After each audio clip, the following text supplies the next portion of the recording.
प्यारे बच्चों, अनिल शर्मा संस्कृत क्लासेज में आपका स्वागत है। आज हम 12वीं कक्षा की शास्त्रीय द्वितीय भाग से पंचम पाठ शुकनासोपदेश पढ़ेंगे।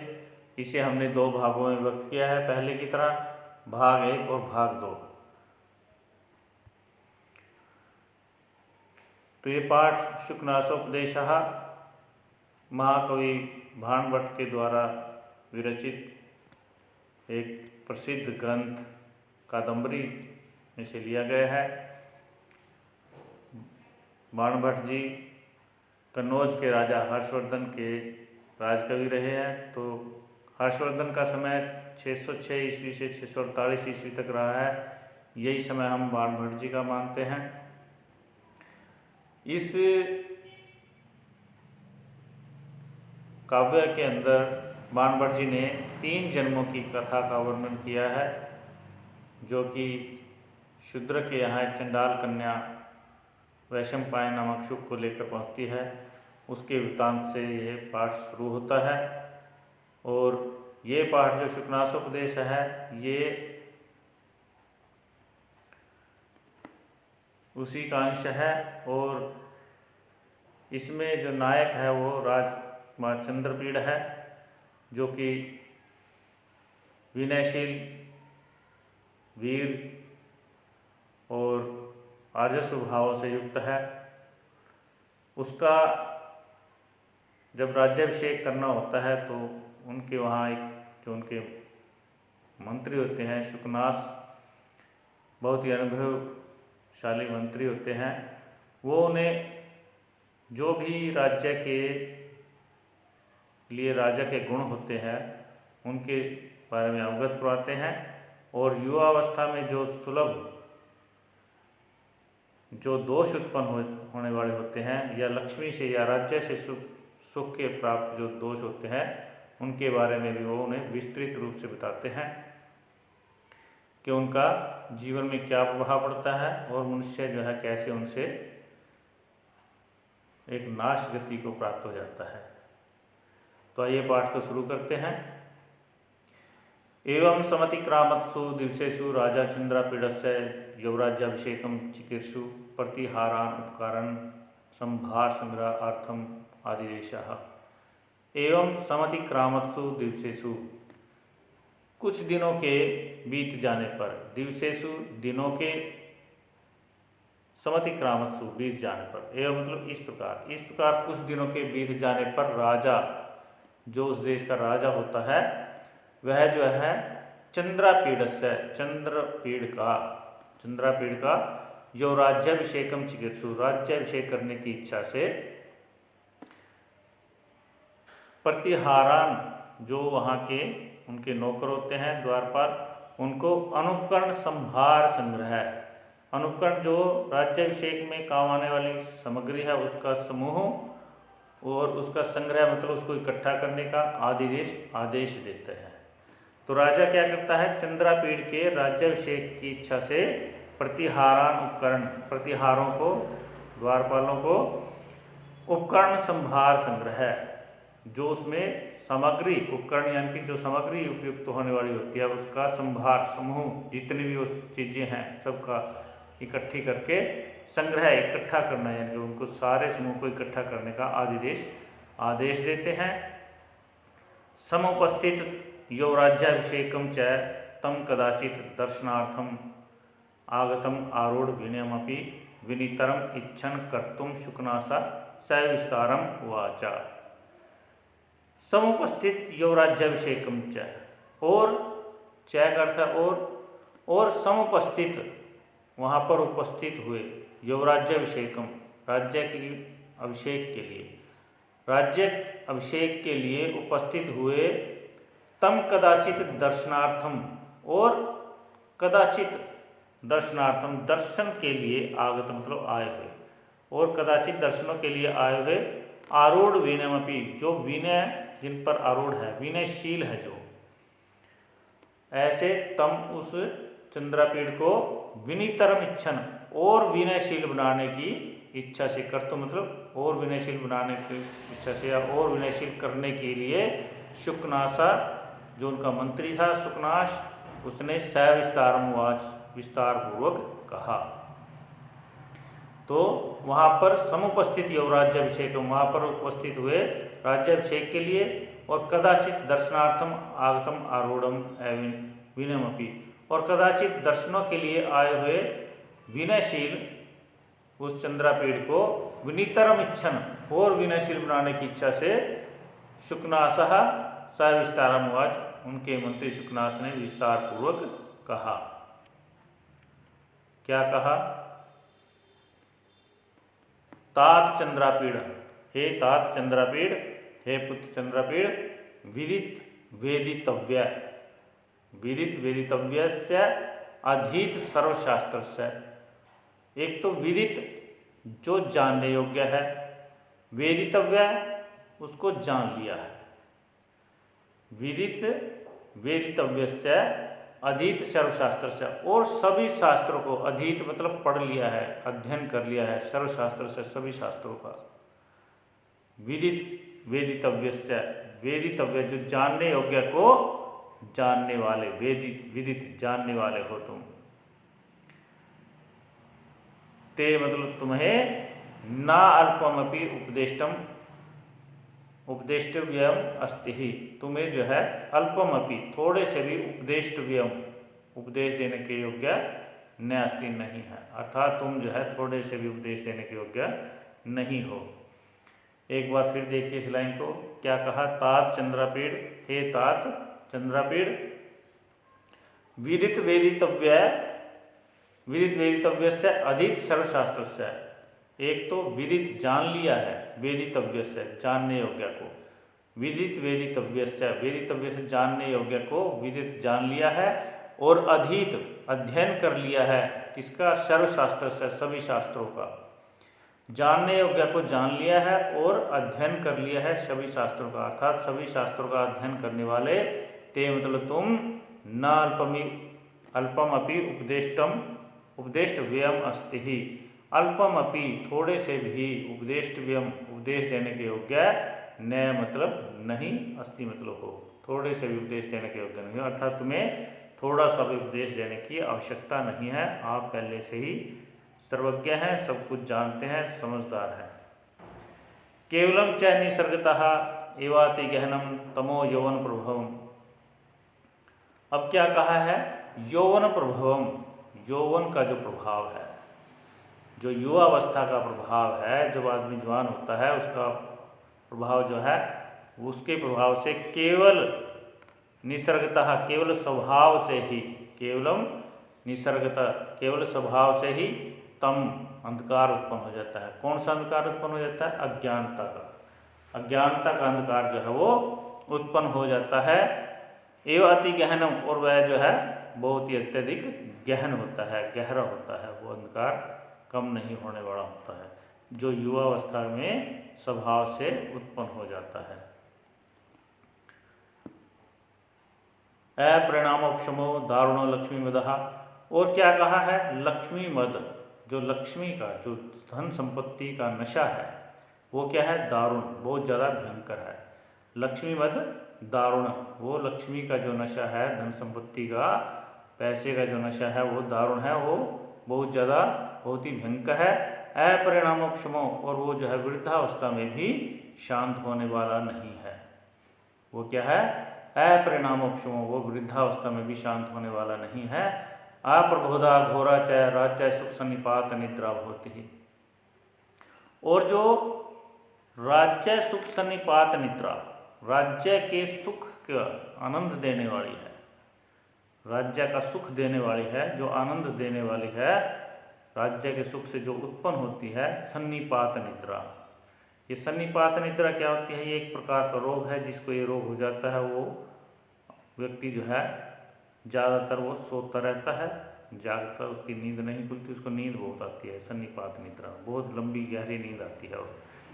तो ऐसा ही कहते हैं कि राज्य के सुख जब मिल जाता है तो व्यक्ति जो है, और जो उसके कर्तव्य है उनसे मुख मोड़कर उसमें ही डूब जाता है, उसके सुख में, तो वो भी एक निद्रा है। और वो जो सन्निपात निद्रा है, जो राज्य के सुख वाली है, वो अप्रबोधा, वो जागने वाली नहीं होती। अघोरा और घोरा, वो बड़ी घोर होती है, बड़ी गहन होती है निद्रा, उसमें आदमी कभी जागने वाला नहीं होता। इत्यतः विस्तरेण अभिधीयसे, इसलिए तुम्हें यह जो है विस्तार पूर्वक बताया जा रहा है।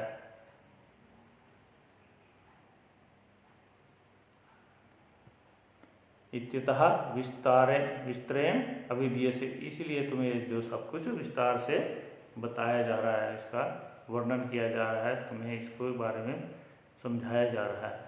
गर्भेश्वरत्वम अभिनव यौनत्वम अप्रतिम रूपत्वम अमानुष शक्तिंच इति महत्यम खलु अनर्थ परंपरा। अब यहाँ पे 4 चीज़ें बताई हैं जो अनर्थ परंपरा यानी कि अनर्थ को पैदा करने वाली हैं, बुराइयों को पैदा करने वाली हैं। वो क्या है? गर्भेश्वरत्वम, गर्भ ईश्वरत्वम। गर्भ यानी कि जो व्यक्ति पैदा होने से पहले ही जिसके घर में सभी सुख संपत्ति मौजूद होती है, जो पैदा ही बड़े सुख में होता है, नौकर चाकर होते हैं, सोने चांदी के बर्तन होते हैं खाना खाने के लिए, आगे पीछे उसका एक हुक्म मानने के लिए 10-10 व्यक्ति खड़े रहते हैं, तो वो गर्भेश्वरत्वम, गर्भ से जो ऐश्वर्य प्राप्त होता है जिसको पैदा होते ही, जो अमीर लोगों में होता है, तो एक तो वो। दूसरा अभिनव यौवनत्वम, और जो यौवनत्व है जो हर एक व्यक्ति को प्राप्त होता है, युवा अवस्था सभी पर आती है। यौवन, अभिनव यौवन, नव यौवन, नव यौवन इसलिए कहा है कि चढ़ती जवानी। तो नव यौवन जो है, जो युवा अवस्था है, ये भी अनर्थ की परंपरा को जन्म देने वाली होती है। युवा अवस्था में व्यक्ति की समझ जो है वो खत्म हो जाती है, जानते हुए भी वो गलत कार्य करता है। तो एक तो जिसको जन्म से ही ऐश्वर्य प्राप्त हो जाता है, दूसरा नव यौवन, तीसरा है अप्रतिम रूपत्वम, और बहुत ही ज़्यादा सुंदरता, सुंदर यौवन, सुंदर शरीर, अप्रतिम रूपत्वम, सुंदर, बहुत ज़्यादा अत्यधिक सुंदरता। और चौथा है अमानुष शक्तित्वम। अमानुष शक्तित्वम क्या है? जो दिव्य शक्ति है, अर्थात जो आम इंसान के पास नहीं होती। जैसे हम इसको ये भी कह सकते हैं, दिव्य शक्ति को जादुई शक्ति, तो जिसमें अद्भुत शक्ति होती है। ये चारों चीज़ें इति, ये जो है महत्यम, अत्यधिक, खलु अनर्थ परंपरा, निश्चय ही अनर्थ की परंपरा को पैदा करने वाली होती हैं। अनर्थ की परंपरा यानी कि बुराइयों की परंपरा, बुराइयों को पैदा करने वाली होती हैं चारों। जहाँ पे इनमें से एक भी है, बुराई वहाँ पर स्वयं आ जाएगी।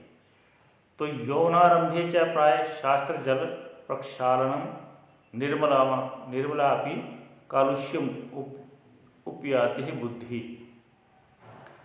यौनारंभे, यौन के आरंभ होने पर, युवावस्था के आने पर, प्राय शास्त्र जल प्रक्षालन, जो शास्त्रों के पढ़ने से निर्मल हुई है बुद्धि, निर्मलापि, निर्मल हुई है बुद्धि, जो शास्त्र रूपी जल से प्रक्षालन, शास्त्र रूपी जल से धोई हुई है, ऐसी निर्मल बुद्धि भी कालुष्यम उपयाति, वो जो है कालुष्यम उपयाति, मलिनता को प्राप्त हो जाती है, दोष को प्राप्त हो जाती है। अर्थात जब युवावस्था आता है, युवावस्था आती है, तो व्यक्ति ने चाहे शास्त्र पढ़ रखा है, सब कुछ ज्ञान है उसको भी, ये गलत है ये सही है, तो भी उसकी निर्मल बुद्धि भी दोषों को प्राप्त हो जाती है। बुद्धि जो है वो दोषों को प्राप्त हो जाती है।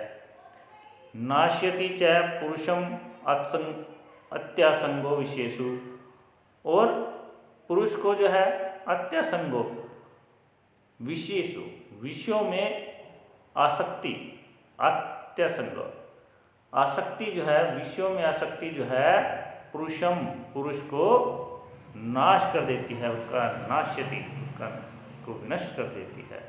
जो विषयों में आसक्ति जो है वो पुरुष को नष्ट कर देती है। तो यहाँ पर क्या बताया? गर्भेश्वरत्वम, अभिनव यौवनत्वम, जो पैदा होते ही जो ऐश्वर्य प्राप्त हो जाता है, वह, और नवयौवनत्वम जो युवावस्था है, अप्रतिरूपत्वम जो अत्यधिक सुंदरता है, अमानुषशक्ति दिव्य शक्ति, ये जो है सभी महत्य खल अनर्थ परंपरा अत्यधिक अनर्थ की परंपराओं को जन्म देने वाली होती हैं, बुराइयों को पैदा करने वाली होती हैं। ये सभी यौवनारंभे च प्राय शास्त्र जल प्रक्षालन निर्बलापी कालुष्यम उपयाति बुद्धि, और जो बुद्धि है वो यौवनारंभे यौवन के आरंभ होने पर, युवावस्था के प्रारंभ होते ही प्राय शास्त्र जल से धोई हुई निर्मल बुद्धि भी कालुष्यम उपयाति जो मलिनता को प्राप्त हो जाती है, दोषों को प्राप्त हो जाती है। नाश्यति च पुरुषम आत्संगो विशेषु, और जो विषयों में आसक्त हो जाता है पुरुष, उसका भी नाश हो जाता है। विषयों में आसक्ति भी पुरुष को नष्ट कर देती है।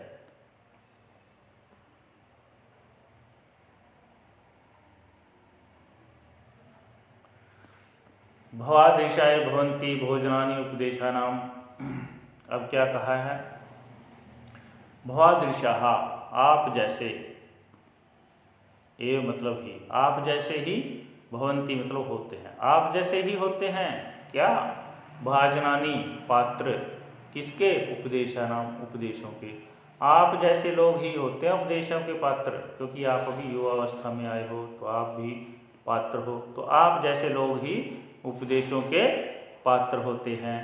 अपगतमले ही मनसि विशन्ति सुखेन उपदेश गुणः,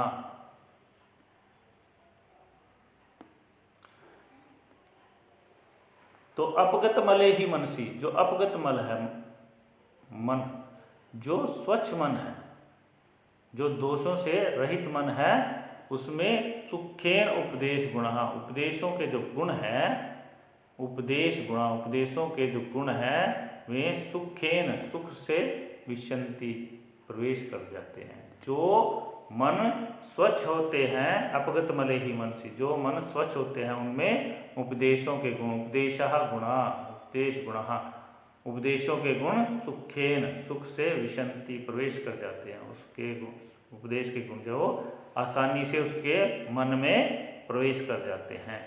हरति अति मलिनम अपि दोष जातम गुरुपदेशः, और हरति हर लेते हैं क्या, अति मलिनम अपि अत्यधिक मलिनता से जो दोष उत्पन्न होते हैं, जो बुराइयों से जो दोष उत्पन्न हो रहे होते हैं, उनको गुरु के उपदेश जो है वो हर लेते हैं।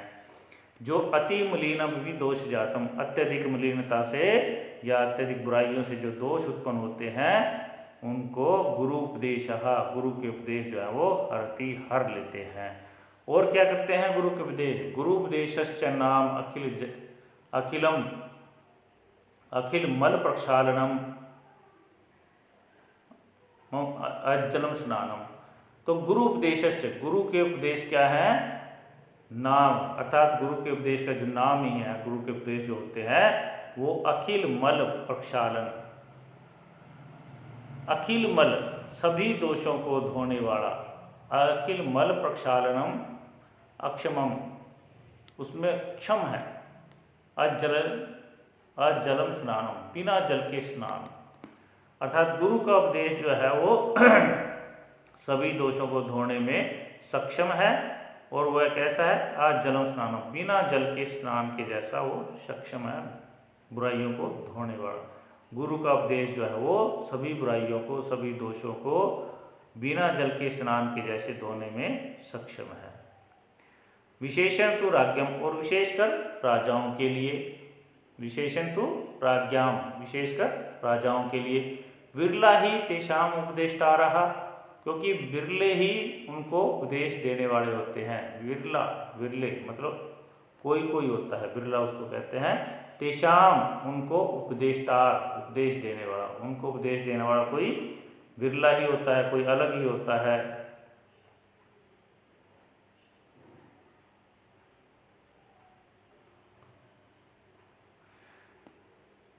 राजवचनम अनुगच्छति जनो भयात, क्योंकि जन लोग जो हैं राजवचनम अनुगच्छति, राजा के वचनों का अनुसरण करते हैं। क्यों, भयात, भय के कारण। लोग जो हैं भय के कारण, डर के कारण राजवचनम, राजा के वचनों का, राजा के कहे के अनुसार, अनुगच्छति मतलब उसी प्रकार चलते जैसे राजा कहता है। भय के कारण, डर के कारण राजा के कहे अनुसार ही चलते हैं। उपदेश्यमानमपि ते न शृण्वन्ति, उपदेश्यमानमपि, उपदेश दिए जाते हुओं को, उपदेश दिए जाते हुओं को, ते न शृण्वन्ति, वे जो है न शृण्वन्ति, नहीं सुनते हैं।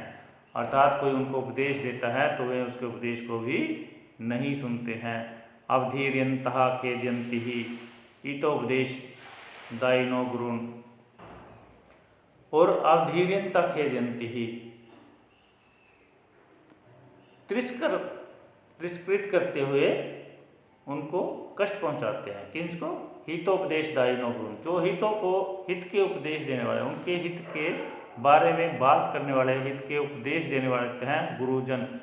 गुरु मतलब गुरुजन। तो हित के उपदेश देने वाले, हितोपदेश दायिनो, जो हित के बारे में उपदेश देने वाले गुरुजन होते हैं, उनको भी अवधीर्यन्त, तिरस्कृत करते हुए, खेदयन्ति, उनको दुख पहुंचाते हैं, उनको कष्ट पहुंचाते हैं।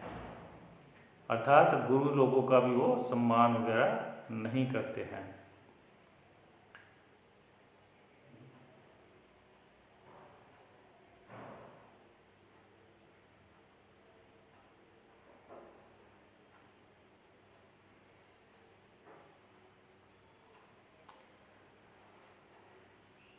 तो आज प्यारे बच्चों, आज के लिए इतना ही, क्योंकि वीडियो ज़्यादा लंबी हो जाएगी और शेष जो है पाठ हम भाग 2 में कराएंगे, ताकि वीडियो ज़्यादा छोटी रहे और आपको समझ भी जल्दी आ जाए। तो प्यारे बच्चों, आपने लाइक, शेयर और सब्सक्राइब ज़रूर करना है। अब ये मुझे बार बार ना बताना पड़े, इसलिए आप स्वयं समझदार हैं, तो समझदारी का परिचय ज़रूर देंगे। इसी के साथ धन्यवाद। अगली वीडियो के लिए इंतज़ार कीजिए और सब्सक्राइब कीजिए। जैसे ही वीडियो आएगी आपको इसका नोटिफिकेशन मिल जाएगा। ठीक है बच्चों, धन्यवाद।